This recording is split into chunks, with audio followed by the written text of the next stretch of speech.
الحلقة رقم 27 من بسمة عمل، اللي بيقول لكل الناس حاضر لحد ما في يوم وقع. في كل شركة في الشخص اللي ما بيعرفش يقول لا. أي حد يطلب منه حاجة يسيب شغله ويعملها له، أي مشروع زيادة يلا بينا، أي مهمة خارج وقته يوافق. كان في زميل ليا اسمه شريف، كان أكتر واحد محبوب في الفريق. عارف ليه؟ أيوة بالظبط، لأنه دايما بيقول حاضر. المدير يطلب منه حاجة يوافق، زمايله يطلبوا منه مساعدة يوافق، حتى العملاء اللي كان بيطلب منه مباشرة أي حاجة ما بيرفضش.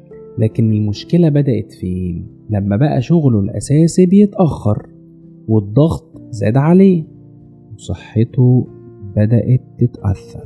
في يوم هو في المكتب وقع فجأة من الإرهاق، نقلوه المستشفى والطبيب قال له انت مجهد جدا، الإجهاد اللي في جسمك ده سببه كبير وهيأثر على صحتك، فخلي بالك. النتيجة الناس اتصدمت، بس الشركة عملت ايه؟ كملت شغلها، وشريف بقى محتاج لأسابيع عشان يرجع لطبيعته.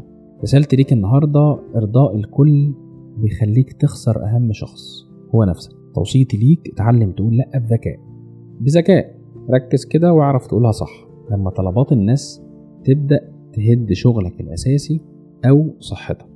حدد أولوياتك قبل ما توافق على أي مهمة إضافية. افتكر إنك لما تحافظ على طاقتك هتقدر تساعد ناس أكتر بفاعلية أكبر.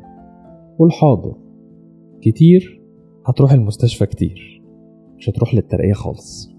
سؤالك النهاردة: إمتى آخر مرة قلت لأ عشان تحمي نفسك ومشيت وإنت مرتاح؟ أشوفكم في حلقة جديدة من بسمة عمل.